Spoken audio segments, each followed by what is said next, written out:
Nick Smith. Adventure level 7. Human. American. Nick? York asked, seeing the shock on my face. I tried to answer him but couldn't come up with the words. Several feelings swelled up within me all at once, completely overwhelming me. Surprise was chief among them, but also confusion and disappointment. My eyes darted along the characters over and over, trying to make sense of what I was seeing. What's wrong? Gally asked. Do you know what it says? No, I managed to say, but this doesn't make any sense. What do you mean? Larry asked. The letters. I know these letters. I grew up writing them over and over again, but they aren't forming words. It's just a bunch of gibberish. The tablet looked like a mosh pit of English letters. Even the lesser used letters like Z and X were in the fray. For a moment, I thought it could be a language that uses similar letters, but there weren't any diacritical marks, just plain old English letters grouped together in ways that didn't make any recognizable words. Can I see the rest of the tablets? I asked. Larry gave the tablets to me and I began scouring them. The letters were jumbled all to hell. Not a single word made sense. There were also hyphens and semicolons spread throughout, but no commas or periods. A sense of frustration began to rise within me. It could be encrypted, Ten said. Maybe, but why? I asked. I hadn't been expecting an answer from Ten, but I was still disappointed when it remained silent. There isn't any need to write in code when nobody else can read the language you're writing. Hold on. Wait, I said excitedly. This could be written in some kind of code. I thought as much when you said it was gibberish, Larry said. But while knowing that might be helpful, you seem more excited than is to be expected of this revelation. It's a code using the English alphabet. The only reason to write in code is to make sure that others don't understand what you're writing, I explained. Meaning that there were other people who knew the English alphabet, and possibly English as well. English is a human language, which means... I trailed off for dramatic effect, and everyone stared at me for a moment. There were other humans here? Mako asked. Exactly, I grinned. But, Nick, York said gently, we already knew that there were other humans. Remember the Delver's dungeon? Yeah, but that was different. I was asleep and the other human was insane. But this is evidence that humans were actively communicating with each other and trying to keep secrets from one another. Why else would they bother with a code? There are several disturbing implications that go along with that hypothesis, though, Larry said. First and foremost, it implies that humans were active members of the cult of Malos. If that were true, I feel that someone would have taken note. There's also the fact that the cult disappeared a long time ago, York added. Even if the humans had been a part of the cult and didn't disappear along with the rest of the cult, they would be long dead by now, right? York and Larry seemed to be trying to temper my excitement, but every point they made just caused it to grow. That's actually a really good point, I said. As I understand it, the cult was pretty secretive. What if humans were the leaders of the cult? That would explain why nobody knew about them. And what if they were trying to find a way back home? What if the reason that they disappeared is because they succeeded? I wasn't fully sold on that idea, though. King Asimraf had told us that he'd worked to exterminate the cult, and he'd probably have run into a human or two in the process. Unless the leadership had been elsewhere, or he hadn't been paying attention. I don't like that theory, Nash said, crossing his arms. The cult abducted and experimented on people. I'm willing to do a lot of things to help you get home, but I draw the line at harming innocents. I wouldn't hurt innocent people to get home, Nash, but we shouldn't have to, right? What if they wrote down how to get home? What if it's written right here? I pointed at the stone tablet for emphasis. Well, you still need to be able to read the fucking thing, Rebus said. What are we going to do about that? Were there any other writings like this? I asked Larry. Potentially, he answered. There were several other sets of notes, but none that were in legible condition. Damn, I muttered. Why didn't you ask? Rebus asked. Because ciphers have keys. I hope someone had written the keys somewhere. The moment the words left my mouth, I realized how stupid it would be for someone to just leave something like that lying around. I blame video games. In a video game, the key would be hinted at on a mural within the dungeon or explained in a note next to a dead body. But that's because the people who are making the cipher within a game want you to crack it. Whoever wrote this probably had the opposite intention. Well, I don't know much about codes or secret messages or anything like that. Does anybody know anybody who would be able to help? Gully asked the group. A lot of shrugging and head shaking followed. Larry and York didn't reply, looking deep in thought. Almira patted my brother on the shoulder, bringing him back to reality. Oh, yes, my apologies, he said. I don't know a few scholars who enjoy complex puzzles, but I'm afraid this is likely beyond their capabilities. How come? I asked. Well, solving a code is one thing. Solving a code in a language that you are unfamiliar with and have little to no reference for is another thing entirely. It might be possible, but it would be extremely difficult and would likely take a lifetime.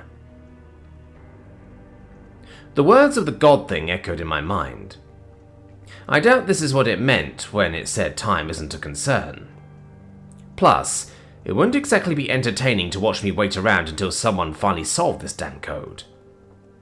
I stared at the tablet, trying to will the words into existence. Wait, what about you, Ten? I thought to the machine in my brain. I'm afraid that I'm unable to assist you with this task, Ten replied. Why not? I have a fairly sophisticated processor and cooling system, but the processing power I would have to dedicate to this task would be intensive and would come with consequences, namely heat. So you could crack this cipher, but it would cook my brain in the process. Not all of it, just some very important parts of it. Are we suddenly unable to seek help from the fair folk? Mako asked. Would they know about this? I replied. Possibly, Larry said. The fair folk are an old and wise race of beings. While our ways are as alien to them as their ways are to us, they still watch, and some of them learn. So yes, it's entirely possible that a knowledgeable fae would be able to shine light on this predicament. So we still have to go talk to the fae then? Memories of a certain anatomically named archfey played from my mind, and I had to resist the urge to shudder. Tits probably wouldn't be here though, right? I'll be fine, as long as York remembers to keep me updated, Almira said, mistaking my concerned expression. I'll remember to write, York chuckled. He won't forget, Nash said. I won't let him. Were you gonna go see the spooky guys? Samif asked. I should bring knife, yes? No, Larry replied.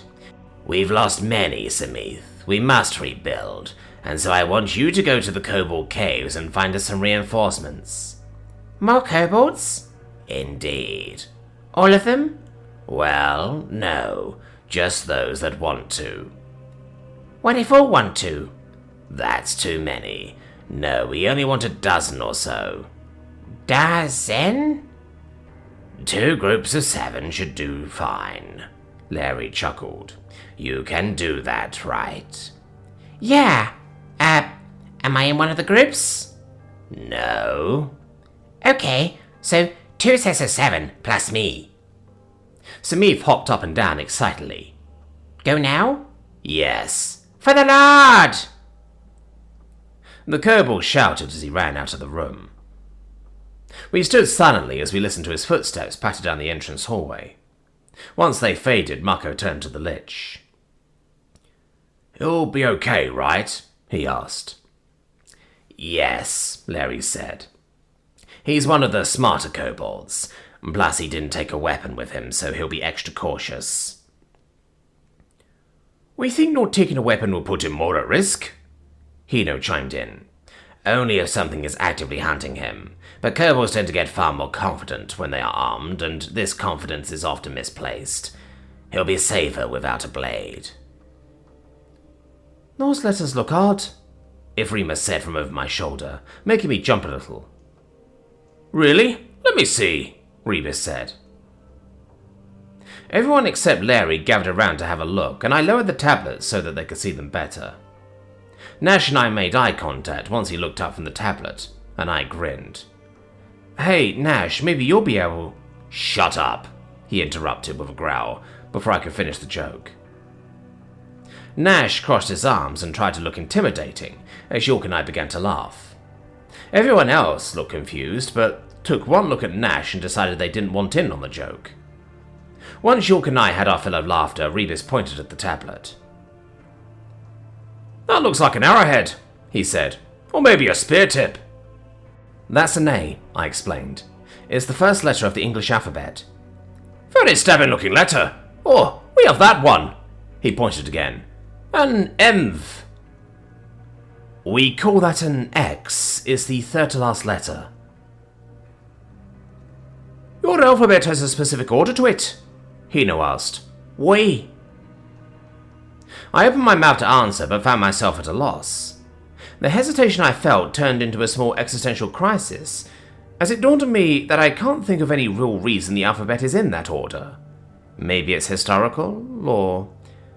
I think it's because it's easier to teach it if it is in a certain order, I said. There's a song and everything.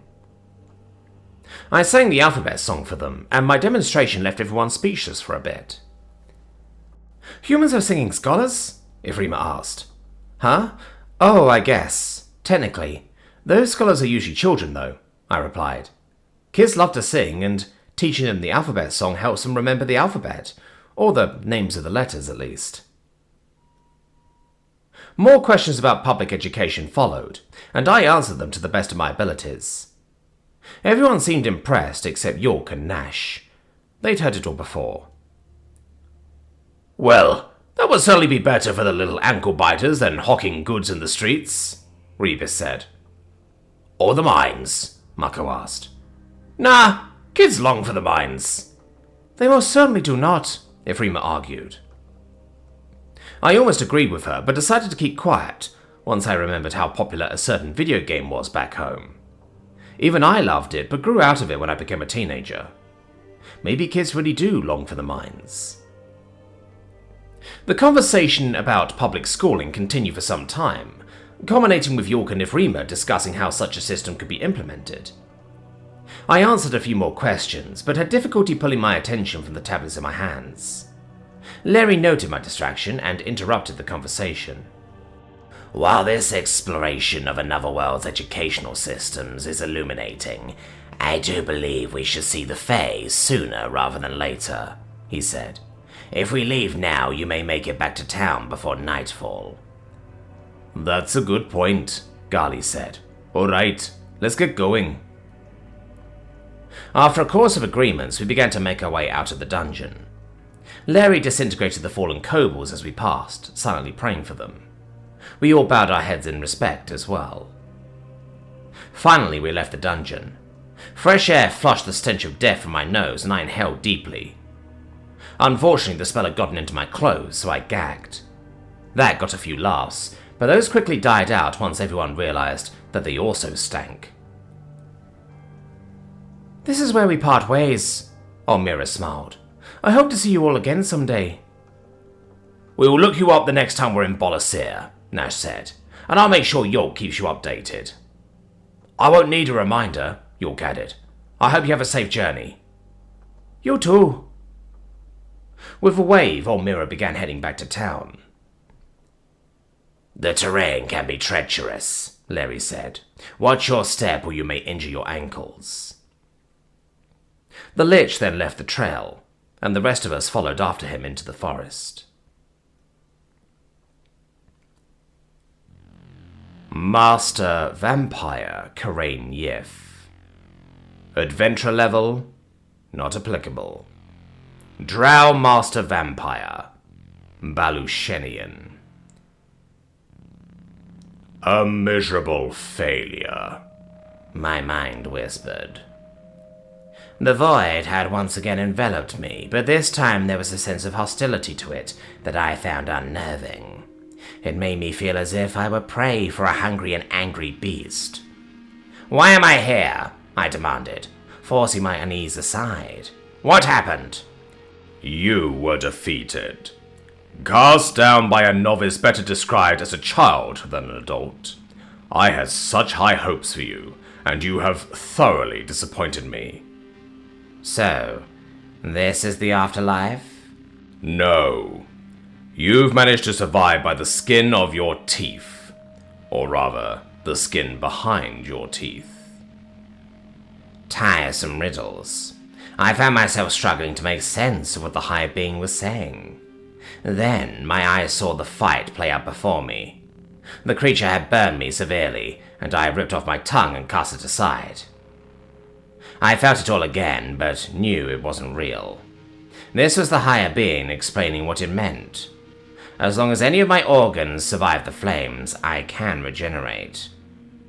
After our fight, the intruders and the Lich had burned my arm, my body, and even the flesh I had torn off. But they had missed my tongue laying next to the throne. Actually, so had I. "So what do you want from me now?" I asked. Nothing. You did your best, and failed. "I can try again." You will fail again. "No. This time I will be better prepared. I now know what that thing is capable of. I can take precautions. I can kill it." The hostility of the void increased, burning my flesh with its intensity. No, not my flesh, my essence. Pain, more intense than any I had ever felt before, coursed throughout my very being. I tried to scream, but had no mouth to do so. I tried to beg, but the words wouldn't form. Couldn't form. Suddenly it stopped. Perhaps it may be amusing to see you try again. The voice taunted me. "So you'll let me go?" I asked. I hadn't planned on holding you here, just tormenting you until you met your grisly end.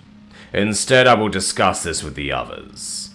If they agree, I will intercede and save you from what's to come. If not, we'll leave you to your fate. And what am I to do in the meantime? You will wait.